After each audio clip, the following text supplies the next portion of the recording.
Listen, everyone.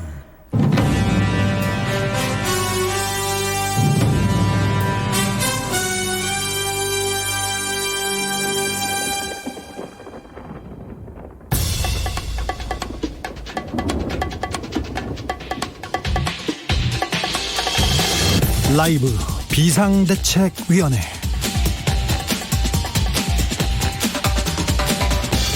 (2020년 3월 2일) 월요일입니다. 안녕하십니까. 저는 비대위원장을 맡은 주진우입니다.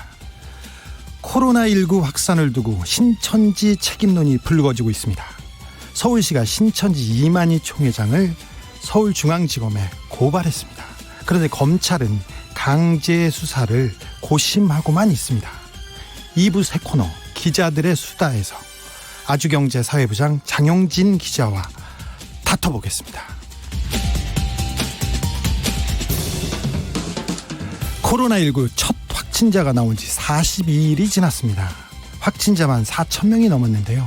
완치된 환자들도 늘고 있습니다. 안 아프다는 환자도 있습니다. 이런 가운데 25번 확진자가 완치 판정을 받고 퇴원했는데 글쎄 다시 감염이 확인됐습니다. 주치의는 재감염이 아닌 재발로 추정했는데요. 무슨 영문인지 이재갑 한림대학교 강남성심병원 교수 연결해서 물어보겠습니다. 일본 내에서 코로나19 검사를 받지 못한 검사 난민들이 많다, 이런 지적이 이어지고 있습니다. 이에 대해서 아베 신조 일본 총리는 검사를 확대하면 확진자 수가 늘어날 수 있다, 이렇게 말했는데요. 한국에서였으면 큰 문제가 됐을 텐데 코로나19 관련해서 일본 정부의 대처는 어떤지 잠시 후 쏙 인터뷰에서 짚어보겠습니다. 일본 게이센 여학원대 이영채 교수 만나보겠습니다.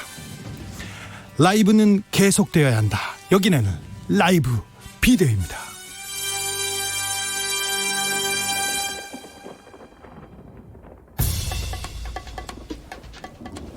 네, 2주 만에 인사드립니다. 오늘 다시 라이브 비데이를 맡게 됐습니다. 비상시국이어서 다시 끌려 나왔습니다. 오늘부터 라이브 비데이를 언제까지 맡을지는 모르겠습니다만 비대위원장을 맡을 것 같습니다. 제가 실수가 많고 말을 잘 못합니다. 하지만 잘 듣고 잘 짚고 넘어가겠습니다. 더 겸손하고 더 진중하게 여러분께 뉴스를 전하려고 합니다. 함께하는 날까지 조금 응원해 주시면 감사하겠습니다. 3월 2일입니다. 벌써 3월인데 보통 3월 2일은 개학일이잖아요. 그래서 학교에 가서 오랜만에 친구들 만나고 선생님 만나는 날인데 오늘 전국 초중고 개학이 2주일 더 연기됐습니다. 그러니까 개학일이 3월 23일이 됐습니다. 아이고, 코로나가 우리 일상을, 우리 학교 생활을 너무 바꿔놨는데 코로나가 바꾼 우리 일상 풍경 보내주시면 샵 9730, 짧은 건 50원, 긴 문자는 100원입니다. 이쪽으로 보내주시면 어떤 내용의 풍경이 집안에서 벌어지고 있는지 알려드리겠습니다. 콩으로 보내시면 무료입니다. 사연 보내신 분들 중에서 추첨을 통해서 10,000원 상당의 편의점 상품권을 드리겠습니다. 유튜브 검색창에서 TBS 1라디오 검색하시면 영상으로도 함께 하실 수 있습니다. 자, 그럼 라이브 비데이 시작하겠습니다.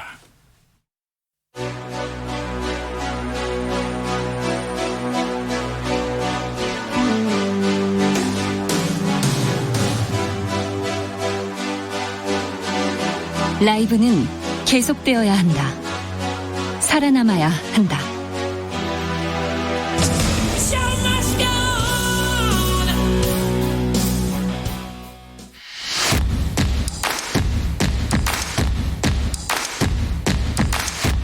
정치 뉴스, 머리 아픕니다. 피로 해소에 딱 좋은 브리핑, 뉴스 오영호.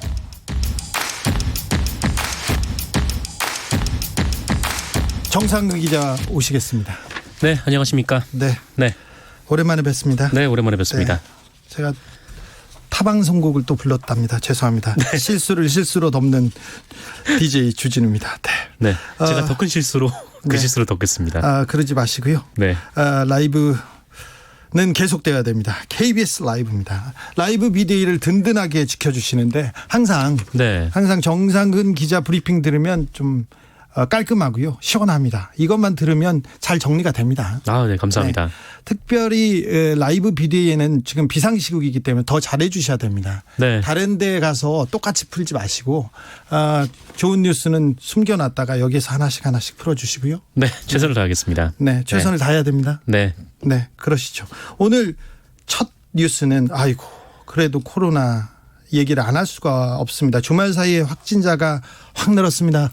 네, 일단 오늘부터 이 중앙방역대책본부가 0시를 기준으로 확진자를 집계를 합니다.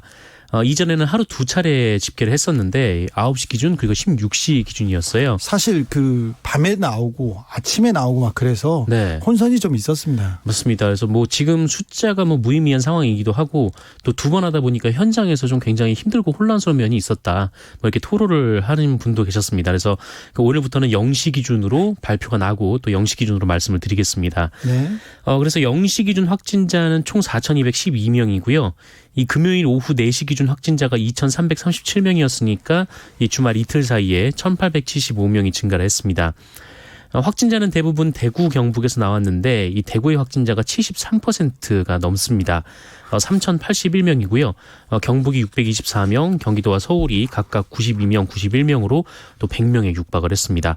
그리고 부산이 88명, 충남 78명, 경남 64명, 울산이 20명, 강원도 19명, 대전 14명, 충북 11명, 광주 9명, 인천 7명, 전북이 6명, 전남이 5명, 제주 2명, 세종 1명입니다.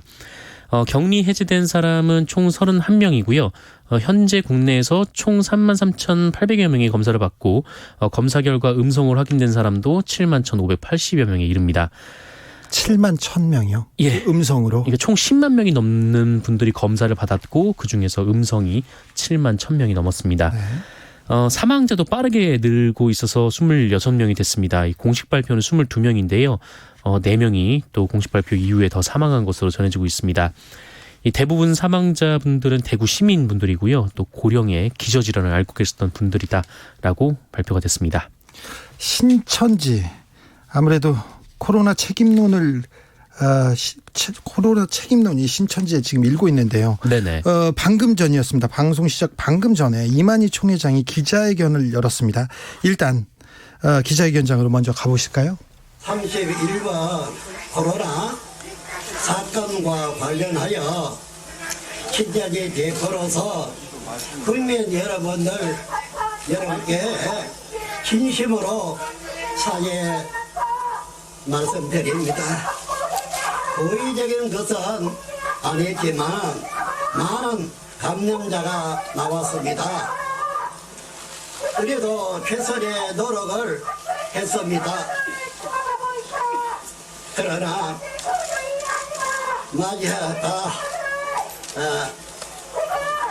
다 마치 못했습니다. 국민 여러분들께 사죄를 구합니다. 네, 어떻게 보셨어요? 네. 일단 참 뒷 배경으로 있었던 경기 가평군의 이 신천지 연수원이 네. 굉장히 좀 뭐랄까요, 좀 비현실적이라고 할까요? 근데 건물 모양도 좀 그렇고 네. 또 이만희 회장이 앞에서 총회장이 마스크를 쓰고 나와서 좀 얘기를 하는 것도 사실 잘 알아들을 수는 없었습니다. 네. 네. 준비를 많이 하고 기자회견에 임했을 텐데 문장을 똑바로 이렇게 완성하지 못하고 그리고 내용이 무슨 말인지 잘 모르겠더라고요. 네네. 그래서 지금 신천지가 메시지를 제대로 전한 건가 이런 생각도 좀 해봅니다. 네, 그래서 일단 정리가 된 내용을 말씀을 드리면 이만희 총회장이 오늘 오후 3시에 이 경기 가평군의 신천지 연수원에서 기자회견을 갖고 일종의 대국민 사과를 했습니다. 이만희 씨는 이 국민 여러분께 사죄의 말씀을 드리고자 이 자리를 만들었다라면서 이 코로나19 감염 확산을 막기 위해 최선의 노력을 다했지만 많은 감염자가 나왔다. 고의는 아니지만 죄송하고 면목이 없다라고 말을 했습니다. 그러면서 이 당국에서 최선의 노력을 했다라며 우리도 즉각적으로 협조하고 있으나 정말 면목이 없다라며 다시 한번 사과의 뜻을 밝혔는데 그러면서 힘 닿는 데까지 정부의 인적, 물적 지원을 아끼지 않겠다라고 절을 했습니다. 그런데 절을 2번을 큰 절을 했는데 네.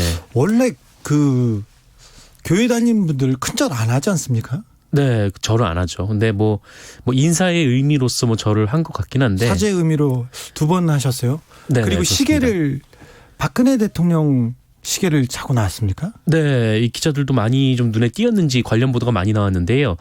절을 하는 순간 시계가 드러났는데 거기에 이제 대통령 박근혜라고 적힌 청와대에서 나눠주는 이 시계가 기념시계가 있었습니다. 네. 그리고 이만희 총회장 같은 경우에는 이후에 이 기자회견 계속 이어갔는데 이 중반부터 좀 항의성 질문이 많아지니까 갑자기 좀 역정을 내는 또 모습을 보였습니다. 그래서 조용히 합시다. 뭐 우리는 다 성인입니다라고 말을 한 뒤에 이 추가 답변을 거부하고 또 급히 자리를 뜨기도 했습니다. 시계에 대한 질문은 누가 없었습니까? 시계에 대한 질문은 없었습니다. 그 자리에서 기자들과의 좀 거리가 있었기 때문에 네. 사진을 찍은 이후에 좀 확대를 해보니까 그런 모습이 좀 드러났던 것 같고 현장에서는 좀 눈에 안 띄었던 것 같습니다. 누구한테 좀 보여주기 위해서 차고 온 거 아닌가 그런 생각도 해봅니다. 사실 뭐 어제 받은 시계가 아니라 좀 오래된 시계여가지고 굳이 왜 이 시계를 차고 나왔나 좀 의문이 나오긴 하고 있습니다. 네. 전국 유치원 초중고등학교 개학이 연기됐습니다. 네, 뭐 이미 한 주 연기가 된 바 있는데 네. 2주일 더 연기가 됐습니다. 그러니까 총 3주가 미뤄진 셈인데요. 이 교육부의 이 초중고 개학 연기 방침은 조금 전 그 유은혜 부총리 겸 교육부 장관이 직접 발표를 했습니다. 3주로 정한 이유에 대해서는 이 코로나19 증가세가 꺾이는데 지금부터 한 2주 정도가 필요하고 또 학생이 안전하게 학습할 수 있는 환경인지 확인하기 위해서 또 최소 일주일의 시간이 더 필요하다라는 이유였습니다. 다만 교육부는 이 개학 연기 기간에 이 학생들의 학습을 지원하고 또 생활을 지도할 방안도 마련을 했는데 일단 담임 배정도 할 예정이고요. 그리고 교육과정 계획 안내를 각 가정에 할 예정이고 그리고 온라인을 통해서 다양한 교육 콘텐츠를 제공한다라고 합니다. 또한 이 개학 연기 기간에 그 유치원과 초등학교의 긴급 돌봄 교실은 열기로 했습니다. 맞벌이 부부하는 사람들은 굉장히 좀 곤란할 것 같아요. 그게 이제 굉장히 큰 고민인데, 네. 그래서 이 돌봄 교실을 한다고 해도 또 어린이집도 또 긴급 보육을 한다고 해도 사실 아이를 맡기고 이 시국에 좀 나오기가 좀 부모로서는 마음이 많이 아프거든요. 맡길 곳이 없어요 지금은. 네, 그래서 그렇습니다. 집에서 가둬둬야 되는데 네네. 놀이터도 조금 안 내보내는 형편인데 그러면 어떻게 하죠 그 부분은? 그러니까 뭐 결국 이제 집에 있을 수밖에 없고 뭐 여러 기업에서 뭐 재택근무 아니면 돌봄 휴가를 부여하는 곳도 있다고 하는데, 근데 그것도 사실 이 생산직 분들한테는 워낙 먼 얘기여서 네, 굉장히 좀 걱정이 큽니다. 네, 그 국가의 정책이기도 하지만 기업과의 연계가 좀 뒤따라야 되는 것 같아요. 네, 그렇습니다. 그런 후속 조처가 바로 이어지기를 좀 빕니다. 오늘부터 공공 마스크가 풀렸다고 합니다. 그런데 줄이 너무 길어서 못 샀다. 많은 네. 분들이 분통을 터뜨리고 있습니다. 네, 맞습니다. 오늘 현장에선 혼란이 계속 이어졌는데 그 약국이나 우체국마다 또 길게 줄을 들어 서기도 했고, 또 오늘부터 우체국에서 판매한다고 줄을 섰더니 이 도심 지역 우체국은 또 마스크를 팔지 않는 것이 이 뒤늦게 알려져서 또 실랑이가 벌어지기도 했습니다. 그래서 경찰이 출동하는 일도 있었다라고 하는데, 뭐 정부 발표도 그렇지만 뭐 언론도 좀 섣부른 보도를 하면서 이 국민들의 혼란이 더 가중된 상황입니다. 게다가 이 약국 같은 경우에는 그 줄을 길게 늘어서면서 그 오히려 그 여기서 감염이 되는 거 아니냐, 좀 이런 걱정도 굉장히 많았는데요. 네. 중대본 측이 뭐 관련해서 사과를 했습니다. 이게 정부가 사과를 했는데 오늘 이제 반성이라는 표현을 써가면서 그 국민에게 사과를 했습니다. 네. 이 김강립 이 중대본 1총괄 조정관이 이 국민이 체감하고 안심할 수 있는 수준으로 마스크를 보급하기까지는 이 상당한 거리가 있다는 것을 정부도 반성하고 있다라고 말을 한 건데요. 그러면서 이 약국 등의 이 줄을 길게 늘어선 것에 대해서는 상당한 좀 고민이 있고, 이 부분에 대해서 필요한 조치가 있으면 지방자치단체와 협의를 하겠다라고 밝히기도 했습니다.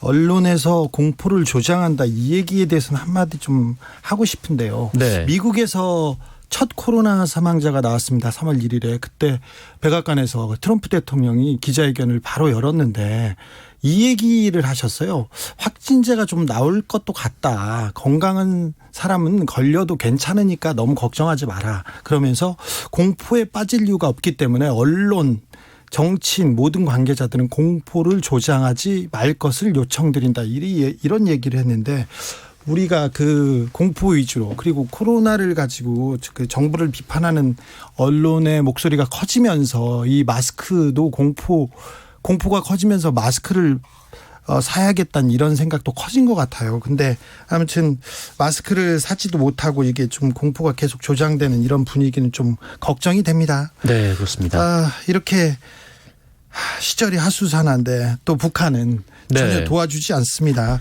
발사체 2발을 오늘 동해상으로 발사했습니다. 네, 오늘 낮 12시 반께 원산 인근에서 이 동해상으로 단거리 발사체 2발이 발사가 됐습니다. 아니 코로나 때문에 북한도 걱정이 많을 텐데 미사일은 쏩니다.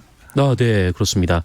뭐 북한에서도 좀 코로나 영향이 있다라는 지금 보도가 나오고 있는데 네. 어쨌든 북한의 발사체 발사는 올 들어서 처음이긴 합니다. 합동참모본부는 이 발사체의 비행거리가 약 240km, 이 고도는 약 35km로 탐지됐다라면서 이 추가 재원은 한미 정보당국이 정밀하게 분석하고 있다라고 설명을 했습니다. 그러면서 이 현재 우리 군은 이 추가 발사에 대비해서 대비 태세를 유지하고 있다라면서 북한의 이러한 행위는 한반도 긴장 완화 노력에 이 도움이 되지 않으며 이 즉각 중단할 것을 거듭 촉구한다라고 밝혔습니다. 현재 이 발사체는 북한이 주장하는 이 초대형 방사포 혹은 신형 전술 유도무기 등으로 추정이 되는데요. 청와대는 즉각 이 관계부처 이 장관 회의를 열고 역시 강한 우려를 표명하는 한편 이런 행동은 한반도에서 군사적 긴장 완화에 도움이 되지 않는다며 중단할 것을 촉구하기도 했습니다. 네, 전혀 도움이 안 되는데요. 네, 도움이 전혀 안 되죠. 네. 또 가슴 아픈 소식 하나 더 전해야 될 것 같습니다. 세월호 참사로 아들을 잃은 아버지가 또다시 목숨을 끊었습니다. 네, 기억하실지 모르겠지만 불과 석 달 전에 이 단원고 학생 김모군의 아버지가 극단적인 선택을 한 바가 있습니다. 영상을 남겨놓고 돌아가셔가지고 굉장히 좀 마음을 아프게 했는데 그런데 또 이런 일이 또 벌어졌습니다. 네. 이 참사 당시 안산 단원고등학교 2학년 7반에 재학 중이던 손모군의 아버지 손모 씨가 스스로 목숨을 끊은 건데요. 세월호 참사 유족들의 말에 의하면 이 손모 씨 역시 이 김모 씨처럼 평소에 심한 우울증을 앓고 있었다라고 합니다. 손 씨는 지난 토요일 오전 안산시의 한 건물 앞에서 발견이 됐고요. 그 유서는 발견되지 않았지만 CCTV 영상을 경찰이 확인하고 타살 혐의가 없다라고 결론을 지었습니다. 손모 씨는 오늘 그 세월호 희생자들이 묻힌 안산 하늘공원에 안치가 됐는데 아들 옆에 나란히 안치가 됐다라고 합니다. 한편 이 세월호 참사의 상처를 치유하기 위해서는 유가족들이 좀 상담을 받을 수 있는 창구가 필요하다라는 지적이 또 나오고 그래서 있는데 정부에서도 트라우마 센터 같은 그 구조적인 문제를 해결하기 위한 방안을 세우기도 했지 않습니까? 네, 그래서 문재인 대통령의 대선 공약이기도 했죠. 그런데 국회에서 계류 중이어서 이번 국회에는 좀 통과가 어려울 것으로 예상이 되고 있습니다. 네. 여기까지 정상근 기자였습니다. 제가 좀 부족하니까 정상근 기자가 상근해서 더 열심히 해야 됩니다. 네, 제가 좀 부족하니까 네. 잘하셔야 됩니다.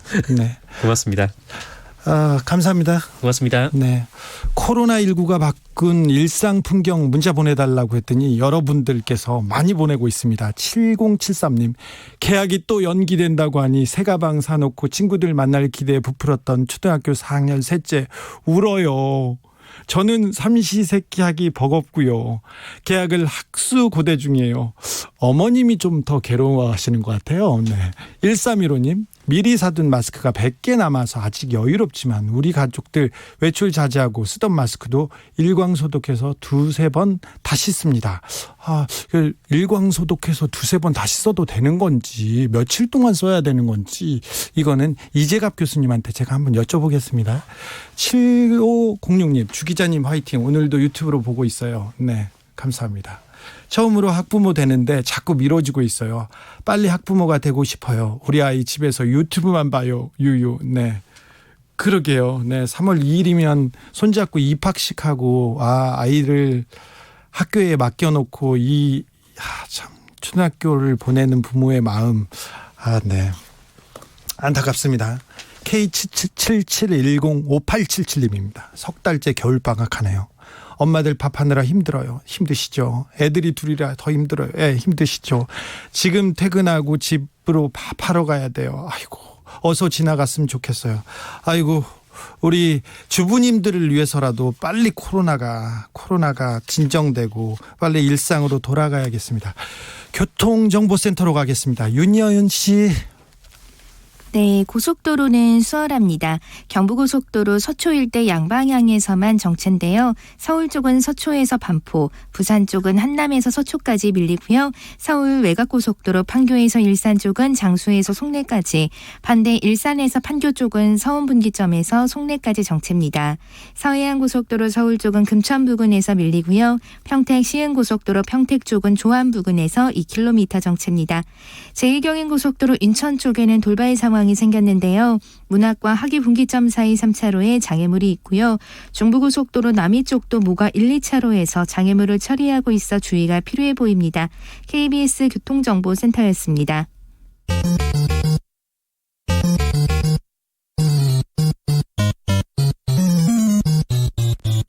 KBS 1라디오 라이브 비상대책위원회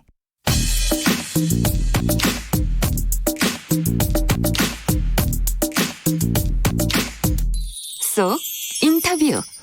귀의 속, 맘의 속, 속속속 속 인터뷰. 코로나19 관련해서 일본 상황은 어떤지 알아보겠습니다. 실제로 일본 내부에서는 아베 내각이 오는 7월에 열리는 도쿄올림픽 때문에 코로나19 검사를 일부러 하지 않는다, 이런 지적이 계속되고 있습니다. 우리나라는 어제까지 진단검사한 그 샘플이 그러니까 10만 5천 명이 넘었습니다. 그런데 일본은 2,517명입니다. 10만 명 대 2,500명. 그러니 일본에선 좀 걱정할 만도 하지요. 유튜브에서 종욱님 이런 얘기도 하셨어요. 일본 살고 있는데 여기는 정부가 거의 손을 놓고 있는 상태라 대한민국 정부의 대응이 너무 부럽습니다. 그래서 모셨습니다. 일본 게이센 여학원대 이영채 교수님 연결했습니다. 안녕하세요. 네, 안녕하세요. 네, 오랜만에 뵙습니다. 네, 오랜만입니다. 네. 3.1절 얘기부터 해야 되겠습니다. 문재인 대통령이 3.1절에서 과거를 직시할 수 있어야 상처를 극복할 수 있다, 미래로 나아갈 수 있다, 이런 얘기를 했는데 일본 내 반응은 어떻습니까? 네, 일본에서도 뭐 그렇게 특별한 뭐 정부 반응이 나온 건 없는데, 신문에서는 이번 3.1절 기념사에서는 일본에 대한 직접적인 비판은 없었다. 네. 그리고 미래지향적으로 노력하자라고 한 부분을 강조했다고 보도를 했는데, 특히 그 한일이 공동으로 코로나 정부를 극복하자는 이런 부분에 대해서는 좀 관심을 가지고 보도했던 것 같습니다. 관심이 있군요. 3월 1일은 도쿄 마라톤이 있는 날이지 않습니까? 예, 실제 이 행사를 약 4만 명 정도가 참여할 예정이었는데, 네. 이게 거의 주요 선수들만 참여한 200명 정도가 참여했고, 행사 자체는 매우 축소되어서 일본 전체 지금 분위기를 반영했던 것 같습니다. 네. 일본이 마라톤 부심이 있어요. 그래가지고 도쿄 마라톤에 200만 명 이상 같이 어울려서 응원도 하고 그러는데 이번에는 거의 줄였습니다. 3월 2일은 일본에서도 개학이 있는 날이죠? 예, 원래는 일본은 전체 학교는 4월에 입학인데 지금은 3월이 아직 봄 학기 진행 중입니다. 그래서 학교가 원래는 가야 되는데 지금 28일 토요일 날 예. 아베 수상이 긴급 기자회견을 했죠. 그래서 초중고. 예. 그렇죠. 그래서 초중고 일본 국공립학교 전체를 휴교를 하라고 갑자기 발표를 해서 여기에 대해서 학교 전체가 혼란이 있는데, 일부 지방에서는 따라가지를 않고 독자적인 조치를 취하지만 대부분 학교가 축소 수업을 하든지 그리고 휴교 조치를 하려고 지금 준비를 하고 있는 것 같습니다. 저는 이 뉴스를 보면서 아베 내각이나 일본 그 사람들은 그 위험이 있어도, 전체적인 위험이 있어도 좀 덮고 가거나 서로 이렇게 쉬쉬하는 그런 경향이 있는데, 아베 내각에서 이렇게 초중고 휴교를 내리는 걸 보고 일본 상황이 심각하구나, 그런 생각이 들었습니다. 예, 맞습니다. 원래 지금 지역 감염이, 일본은 시중 감염이라고 하는데 이게 전국에서 거의 전 지역에서 나오고 있고, 특히 홋카이도 지역이 조금 가장 지금 숫자가 많은데 홋카이도에서는 자체적으로 긴급 휴교 조치를 하겠다라고 했는데, 이게 이제 중앙 정부에서 오히려 아베 정권에 대한 비판이 많아지고 지방이 훨씬 더 적극적으로 하니까 이게 아베 수상이 이 긴급 휴교 조치를 발표를 했는데, 문제가 되었던 것은 일본 문부성이죠. 교육부하고도 일체 상담을 하지 않고 이 조치를 일방적으로 발표를 한 거죠. 그래요? 그렇다면 이제 문제가 되는 게, 예를 들면 휴교를 하게 되면, 예를 들면 초중고에 즉 일하시는 부모님들은 그러면 학생들이 집에 있을 때 휴업을 해야 되느냐, 여러 가지 그럼 거기에 대한 금료는 어떻게 되는 거냐? 사회 전체가 여기에 대한 어느 계획을 세우지 않고 일방적으로 발표를 해버려서 오히려 이 조치를 발표하고 나서 아베 수상에 대한 비판이 완전 전면적으로 일어났기 때문에 수상이 토요일 날 긴급 기자회견을 하지 않으면 안 되는 상황에 처했던 거죠. 어떤 내용이었습니까? 네, 긴급 기자회견에서는 이제 전체적인 내용은 일단은 지금 일본의 많은 지적을 받은 것처럼 코로나 PCR 검사를 받을 수 없도록 해놨다. 그리고 받을 수 있는 것들이 국공립시설로만 한정돼 있다. 그런데 이제 민간을 참여해서 전체적으로 더 많이 받을 수 있도록 하겠다. 그리고 의료보험 혜택을 할 수 있도록 또 하겠다. 그리고 휴교를 하게 되면 여기 휴업을 하는 부모들에게 직접 1급 형태로 돈을 지불하겠다. 이런 식으로까지 발표를 했는데 이게 오늘 일본에서 좀 구체적인 조치가 하나 나온 것은 네. 이 학교 휴교를 해서 이 여기 학부모들이 회사를 쉬는 휴업을 하게 되는 경우는 1인당 일당으로 약 8만 원 정도, 즉 8만 원에서 9만 원 정도 돈을 3월 30일까지는 지급을 하겠다라는 예산 조치가 나오긴 했어요. 내용이 네, 상당히 구체적입니다. 네, 그런데 이제 이게 하려면 추경을 해야 되고 야당과 합의도 해야 되고 몇 가지 법 개정도 해야 되고 또 균등하게 이게 돌아갈 것인가 여기에 대한 많은 의문들이 있어서 오히려 이 조치가 또 구체적으로 물론 발표는 했지만 여기에 따른 많은 불안들도 더 많이 있어서 실질적으로 아베 수상에 대한 뭐랄까요 지지율이 그렇게 올라가지는 않고 적극적인 대응보다는 항상 뒤늦은 대응에 대한 이런 비판은 계속 이어지고 있는 것 같습니다. 크루즈선은 지금 어떻게 돼가고 있습니까? 크루즈선 확진자가 계속 늘어나고 그 진단 검사가 진행되고는 있습니까? 크루즈는 일본 정부 발표로는 어제자로 전원이 다 하선했다. 네. 즉 현재 승무원들 약 150명 정도만 남아 있다라고 이야기를 하고 있고요. 그렇다면은 전체 일본 그 피해자들이 약 1,300명 정도가 일본인인데 일단 감염이 됐던 약 700명 정도는 병원이라든지 여기저기 시설에 들어가 있고 대신 약 800명 정도 일반인들이 내려서 음성이라는 이유로 이분들을 다 그냥 일반 대중교통을 이용해서 집으로 다 돌려보내버린 거죠. 네. 그런데 이제 돌아간 사람들 중에서 약 60명 정도가 일본 후생성 확인에 의하면 조금 여러 이 코로나 증세를 보이고 있다. 그런데 이제 그 중에서 약 28명 정도는 발열을 했고, 그런데 이제 이 중에서도 약 지금 현재 5-6명이 집으로 돌아간 다음에 양성 확진을 받았어요. 그래서 오히려 이제 이게 만약에 검사를 더 많이 하게 되면 이들이 대중교통을 이용해서 돌아간 경로까지를 생각을 하면 일본 전국에 오히려 시중 감염을 더 시켰다고 볼 수 있기 때문에. 그렇죠. 대중교통을 이용했잖아요. 그렇죠. 그런데 이제 지난주 토요일 날 기자회견에는 이런 크루즈에 대한 조치라든지 지금 현재 이렇게 검사를 못 받게 하는 조치, 즉 종래 일본 정부의 조치에 대해서는 문제는 있었다고 하지만 일체 그 사죄라든지 또는 일본 정부의 아베 수상의 책임 있는 발언은 일체 없었기 때문에 아직도 문제의 심각성을 모르고 있다. 이런 지적들이 더 많은 것 같습니다. 언론이 이 부분을 비판하지는 않습니까? 그 대중교통을 이용해서 그 확진자들이 전파가 됐을 가능성이 매우 높지 않습니까?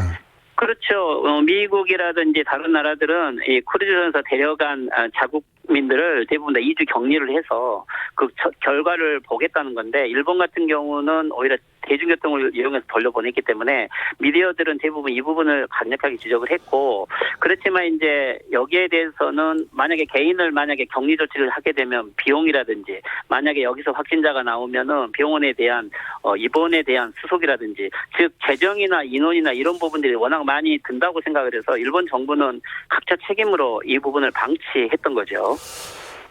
7월 열리는 도쿄올림픽 때문에 코로나 검사를 일부러 안 한다 이런 의혹이 제기되는데 교수님 어떻게 생각하세요?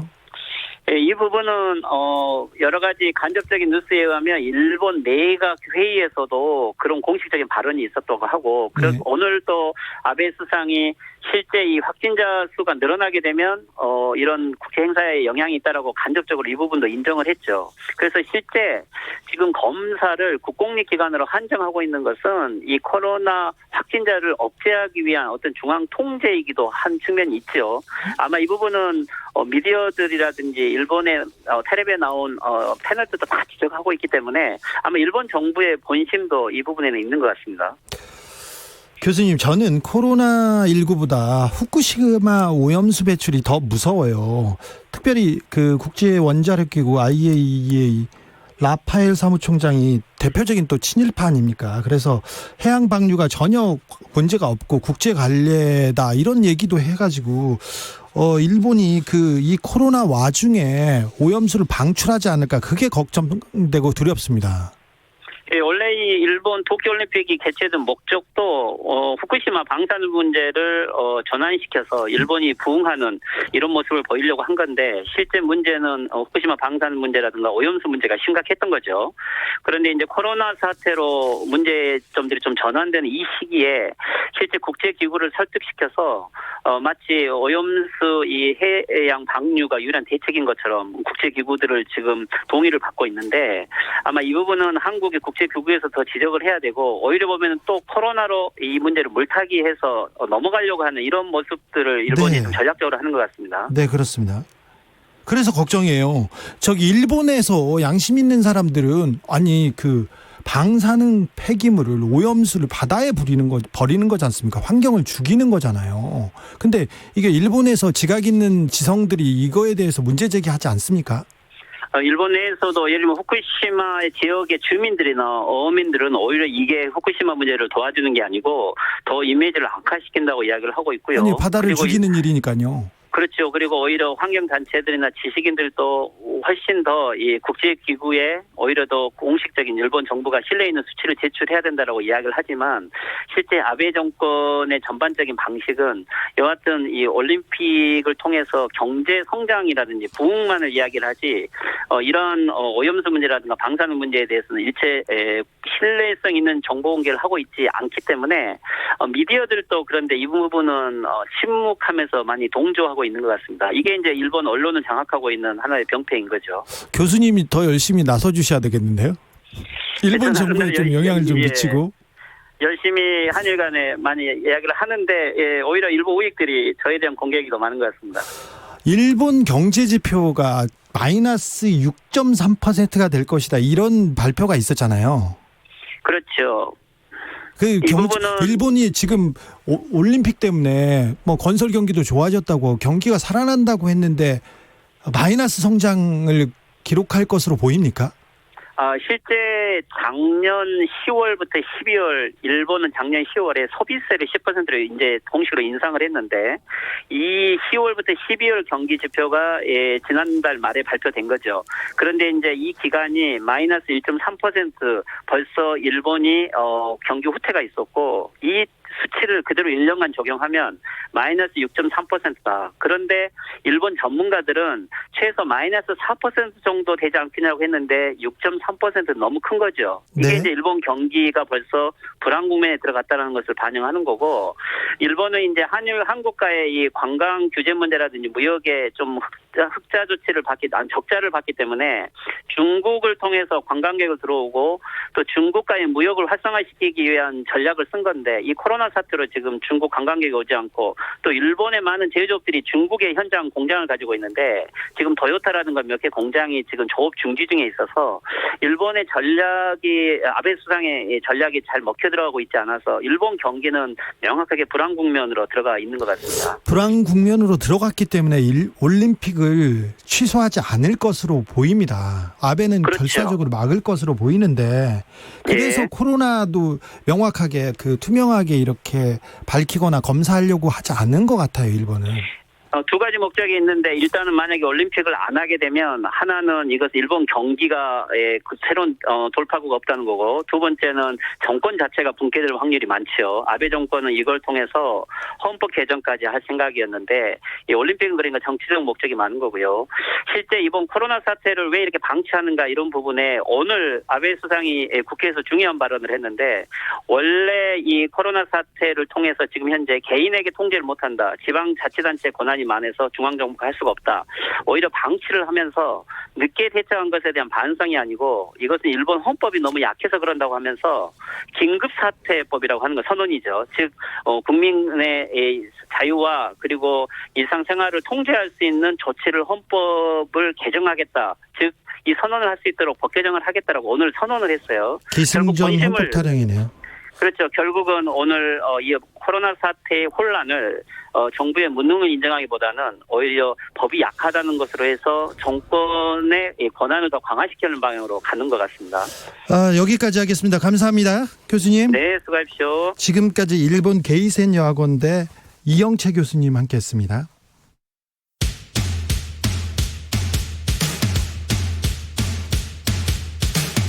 바쁜 현대인들을 위한 오늘의 고농축 인터뷰 3분 순삭 순식간에 지나갑니다.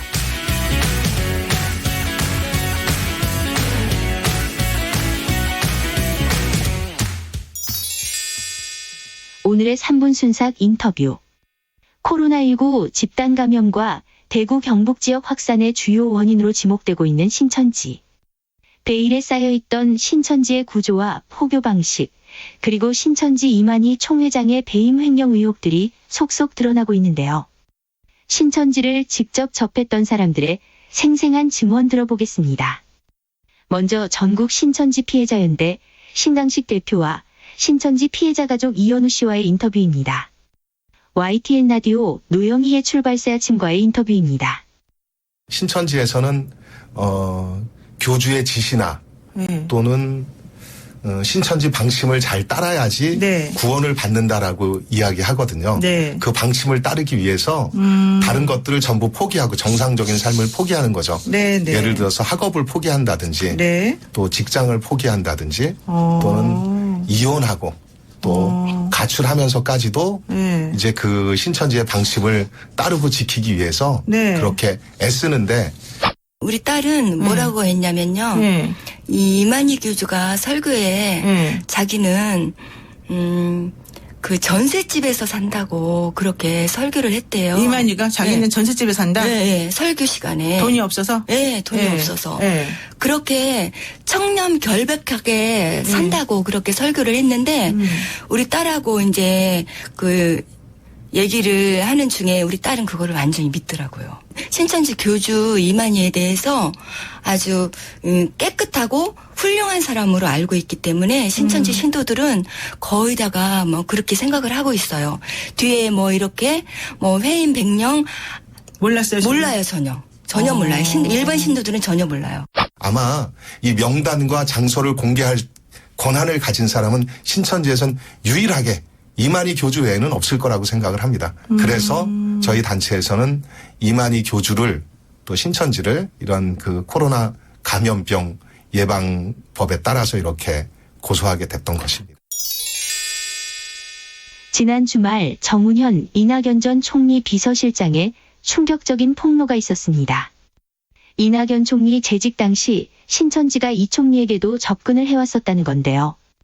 접근은 어떤 식으로 이루어졌는지 또 그 목적은 무엇이었을지 정운현 전 비서실장의 설명 들어보겠습니다. CBS 라디오 김현정의 뉴스쇼와의 인터뷰입니다. 작년 6월에는 제가 왜 그들을 만나게 됐냐면요. 그들이 표방하는 것이 이제 세계평화, 남북통일 이런 거대 담론을 얘기하고 그 나중에 이제 정확한 이들의 소속 단체를 알게 되는데요. 물론 신천지의 위장단체라고 하는 HWPL 이걸 풀어서 하늘문화세계 평화광복이라고 한답니다. 한참 얘기하다가 이제 자기들이 뭐 가져온 게 있더라고요. 보니까 그 홍보 책자도 있고 두꺼운 화보집도 있고 화보집을 펴서 보여주는데 보니까 이게 신천지 행사 화보집이었어요. 알게 된 것도 몇 장을 느껴보니까 매 페이지마다 이만희 총회장의 사진이 한 장씩 꼭 박혀 있었습니다. 그분들 입으로는 신천지란 말은 한마디도 안 했고요. 네, 처음에는 하지 않았습니다. 한마디도 안 예. 했고. 그로부터 3개월 뒤 작년 11월 말에 이제는 찾아오지는 않았지만은 문자로 연락이 왔었습니다. 이 총리하고 됐던 그 사전에 연락을 해서 만나기로 돼 있다면서 나보고 5월 오후 2시 시간이 어떠냐고 일정을 알아봤습니다. 예. 총리님한테 제가 혹시 일정표에 나와 있는 게 이외에 신천지 쪽하고 무슨 혹시 약속을 하신 게 있습니까? 예. 직접 물어봤어요. 그래서 제가 물어보셨어요. 그래서 그랬더니 거기 총리께서도 약속한 적이 없다. 이 총리하고 아마 이만희 총회장하고 만남이 조성되어서 사진을 하나 찍는다든지 그러면 아마 그들이 아마 교세 확장이나 자기들 종교를 선전하는데 좋은 활용 자료가 되지 않았을까. 그게 필요했던 추측을 거군요. 해봅니다. 인터뷰 3분 순삭에 이어 오늘의 퀴즈 드립니다. 신천지 이만희 총회장은 얼마 전 신천지 신도들에게 보낸 특별 편지에서 코로나19 사태는 성경의 이 책에 기록된 환란이라고 주장했습니다. 신약 성경 제일 마지막 권으로 종말에 대해 언급하고 있는 이 책의 이름은 무엇일까요? 1번 요한계시록, 2번 동방경문록. 정답 보내시는 방법은 문자로 샵9730, 짧은 문자는 50원, 긴 문자는 100원, 콩으로 보내시면 무료입니다.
인터뷰 3분 순삭에 이어서 듣고 오신 곡은 메탈리카의 엔터 샌드맨이었습니다. 16시 기준 질병관리본부 발표로 코로나19 확진자는 123명이 추가되었습니다. 국내 확진자가 총 4,335명에 이릅니다. 살충충동님, 와, DJ님 누구임? 질문 잘하신다. 부끄러우신 듯 잘하시네요. 부끄럽습니다. 죄송합니다. 조아영님, 주진우 기자님 말씀 잘 못하신다고 맨날 하던데 공장장님한테 무시당하셨는데 눈부신 발전입니다. 원래 이 정도는 했어요. 그런데 김어준 인간성이 좀 나빠가지고요. 그래서 그냥 저를 모략하는 얘기였습니다. 그래서 제가 아예 말을 못하는 사람으로 돼 있습니다. 네, 좀 더 내일은 조금 더 나아지는 DJ가 되겠습니다. 0824님, 우리 아들 어렵게 고등학교에 합격했는데 입학도 못하고 하루 종일 집에서 롤게임만 하고 있네요. 밖으로 나가라고 말도 못하고 어쩌나요? 급박한 상황에 놓인 분들에 비하면 너무 사치스러운 고민인가요? 뭐 이거 그 비상시국이고요. 위기시기입니다. 이럴 때도 좀 있어야죠. 지금 바깥에서 나가서 놀지 않습니까? 그러면 더 걱정됩니다. 중1 때, 고1 때 이때 질풍노도의 시기입니다. 그러니 집에서 게임하면 가슴을 쿵쿵 치지 마시고 그냥 그러려니 좀 드십시오. 아주 나쁜 건 아닙니다. 괜찮습니다. 8116님, 제가 고등학교 1학년 때는 집 나가면 엄청났습니다. 그러니까 집에 있으면 괜찮은 겁니다. 8116님, 예비 중3, 예비 고1 1. 애가 둘이군요. 핸드폰 게임, 컴퓨터 게임을 둘이서 교대로 하는 게 일과입니다. 2주 동안 계속하는 걸 봐야 합니까? 인터넷 수업이라도 해야 하는 거 아닌지요? 이렇게 얘기했는데 집 밖에 나가면 위험해요. 그러니까 이번에는 그냥 게임이라도 하게 좀 두세요. 인터넷 수업이라도 할 것 같습니다. 교육부에서 방안을 내놓을 테니까 그냥 집에서 이렇게 교대로 좀 오래 얼굴 보고 있겠다 이렇게 생각하십시오. 오창석의 5분당으로 가겠습니다.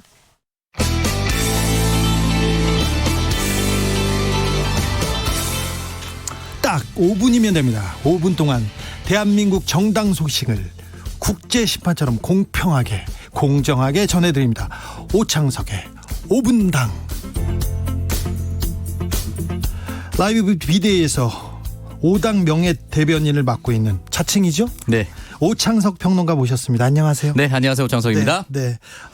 빨리 듣고 싶어요. 사실 지금 정치 시즌인데 네. 정치 여의도에서 뉴스가 쏟아지고 있는데 코로나19에 밀리고 있습니다. 네. 근데 굉장히 중요하고 나라를 지금 좌우할 큰 선거를 앞두고 있습니다. 먼저 더불어민주당 소식부터 볼까요? 네, 연합군은 등장할 것인가 이렇게 표현하고 싶은데요. 네. 현재 비례민주당을 창당할 것인가에 대해서 민주당 앞에 놓인 시나리오가 3가지가 있습니다. 사실 이게 지금 네. 여의도의 가장 뜨거운 화두입니다. 네, 가장 맞습니다. 뜨거운 정치 뉴스입니다. 네, 첫 번째 시나리오는 민주당이 미래통합당처럼 직접 비례민주당을 창당하는 겁니다. 네. 근데 사실은 이제 이렇게 한다면 공직선거법 개정안을 같이 했었던 4+1 협의체 신뢰를 완전히 무너뜨리는 것이고 그동안 더불어민주당이 미래한국당을 비판한 것에 대해서 명분이 굉장히 약하기 때문에 이 시나리오는 굉장히 약해 보이고요. 두 번째는 당내 반발도 있고요. 네, 맞습니다. 특별히 정의당의 반발이 더 큽니다.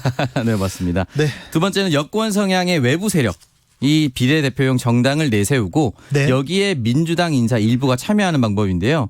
일단 대표적인 예로 정봉주 전 민주당 의원이 창당한 열린민주당이 사례가 될 수가 있습니다. 여기에 손혜원 무소속 의원도 비례대표용 정당을 추진 중이다라는 이야기가 흘러나오고 있습니다. 그리고는요. 마지막은 진보비례연합정당의 참여인데요. 가장 시나리오가 신빙성이 높은데요. 일단은 여기에 참여하고 있는 사람, 참여하자라고 얘기한 사람이 하승수 녹색당 공동운영위원장, 네. 당대표라고 표현합니다. 다른 정당에서는 함세웅 신부, 문성근 배우, 한완상 전 장관이 모여서 일종의 연합정당을 만들자라고 얘기를 했습니다. 연합정당을 만들어서요. 네, 실제로 이 연합정당은 다른 나라에서도 사례가 있었는데요. 이 위성정당과는 조금 다르게 서로 다른 정당이 연합을 해서 비례대표에만 참여하는 것을 뜻하는데요. 1996년 뉴질랜드에서는 녹색당을 포함 5개 정당이 연합해서 원내에 진입을 한 사례가 있고요. 2016년 스페인에서는 포데모스를 중심으로 3개 정당이 연합해서 총선에서 총 21%를 득표했습니다. 그러니까 위성정당과는 다르게 비례대표를 시행하는 국가에서 다수 존재하는 형태가 이 바로 연합정당입니다. 이쪽으로 가고 있나요? 지금 일단은 이쪽으로 가고 있다라고 보기 어려운 것이 일단 시한이 얼마 남지 않았습니다. 3월 16일 전에 끝내야 되고요. 네. 창당 발기인과 그리고 많은 사람들이 투표를 통한 비례대표 순번까지 정해야 되거든요. 2주 채 남지 않았습니다. 여기에 움직임이 있고 또 열린민주당 이미 창당을 선언을 했기 때문에 이 두 세력이 어떻게 융화가 될 것인가 좀 지켜봐야 하는 상태인 것 같습니다. 네, 미래통합당 소식 좀 들어볼까요? 네, 수술이 끝났다면 봉합이 남아있다라고 표현하고 싶은데요. 네. 일단 미래통합당 같은 경우는 전략 공천을 하면서 일종의 컷오프가 남발하고 있습니다. 네, 그런데 예전에 비해서는 미래통합당 공천이 네. 좀 부드럽게 진행되는 거 아닌가 그런 생각이 들었어요. 네. 그런데 이제 공개적으로 반발이 시작됐습니다. 네. 대표적인 사례로 윤상현 의원인데요. 아이고 친박에. 네, 맞습니다. 박근혜 대통령을 누나 부르던 그분 아닙니까? 네, 맞습니다. 미추홀에 3선했는데요. 이미 무소속 출마를 선언했습니다. 또 한번 이제 공개적인 반발 이후에 당과는 다른 방향으로 가겠다라는 것을 선언한 것인데요. 성남 분당을에 공천 신청을 했다가 컷오프된 김순례 최고위원 역시 재심을 신청하고 예비 경선을 하게 해달라라고 얘기를 했고. 막말하시던 분 아닙니까? 네, 맞습니다. 이정현 전 자한당 대표도 나서겠다고 했죠? 영등포을로 출마를 하고 싶다. 네. 뭐 이런 이야기를 남겼고요. 그리고 민경욱 의원 인천 연수에서 경선을 하고 싶다라고 재심 신청을 해둔 상태입니다. 네. 또 국민의당 소식 한번 전해주세요. 네, 네티즌들이 이렇게 표현하고 있는데요. 낭만 닥터 안철수. 네. 안철수 대표가 의사 면허가 있습니다. 대구로 직접 내려가서 진료 봉사를 시작했다고 그렇죠. 네, 찬사가 쏟아지고 있습니다. 네, 그동안 본 모습 중에 가장 멋진 모습이다. 감동적이다. 이런 말도 흘러나오고 있습니다. 근데 안철수 대표가 그 의사 출신인데 의사를 그만두신 지가 뭐 25년, 30년 되신 것 같은데. 네네. 그래서 낭만 닥터 얘기가 나오는 건가요? 근데 사실 그냥 이 낭만 닥터 김사부라는 드라마가 있어서 거기에 이제 빗댄 것 같은데요. 1989년부터 91년까지 단국대 의대 전임 강사로 일을 했는데 기본적으로 사실은 진료에 해당하는 것이라 큰 의료기술을 요하지는 않는다고 합니다. 여기까지 5분당 하겠습니다. 정치 시즌이니까 5분당으로는 부족할 것 같은데. 네, 알겠습니다. 네, 엑기스만 모아서 내일도 부탁드리겠습니다. 네, 알겠습니다. 저는 2부에서 뵙겠습니다. 라이브는 계속되어야 된다. 쭉.